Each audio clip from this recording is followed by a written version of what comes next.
Twitter, which is a customizable news feed and micro-blogging platform with over 310 million active users around the world.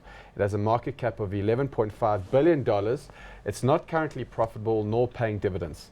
Now this one is dying to be bought out by someone. When the LinkedIn news came out, its share price actually started recovering because it showed there's still appetite for such things, but it just cannot grow its subscriber base, and that's an issue.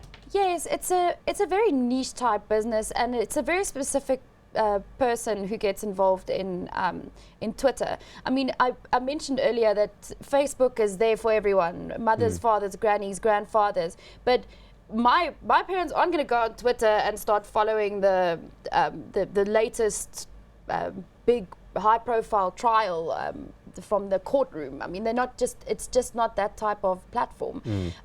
So it definitely has a place. It definitely has a niche, but it just does not appeal to everyone. See, the problem is it's a great sort of news site. You can customize your own sort of. It's like a customizable newspaper, but at the same time, Facebook also has that, because all the same sort of news sites and information areas you can just go like on Facebook. So amongst the hobbly-gobbly wash you get from your parents posting photos of their walk in the park, you can get that kind of information from News24 and so on from Facebook. So it does compete directly. Although I must say, on a personal level, you know, when big news items do come out, I go straight to Twitter and I get great information from it. Absolutely. Or when you're not when you're not close to a television, for example, but you want to know play by play what's going on in the rugby or the cricket, that's the best place to find it.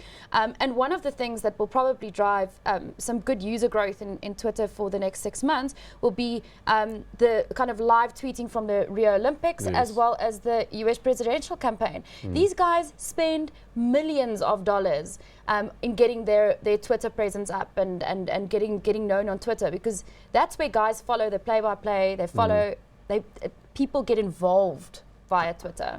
Lots of management reshuffle, and I guess a lot of focus now on the sort of usability, friendliness of the whole thing. So are you going to be hot or not on Twitter?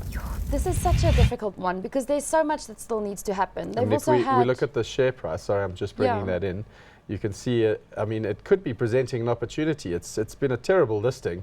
It's below the listing price, and it's sitting at all-time lows. Yeah, and as you mentioned, I mean, this could be a nice opportunity for an acquisition.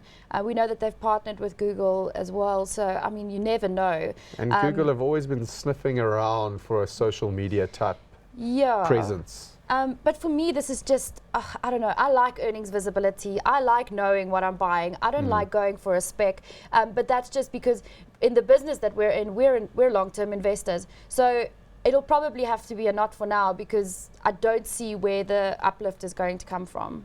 I'm going to agree with you. I also think it's very speculative, and whether they can really monetize that platform or not with a very stagnant growth in subscribers. So we're both going to remain again on the sidelines with Twitter.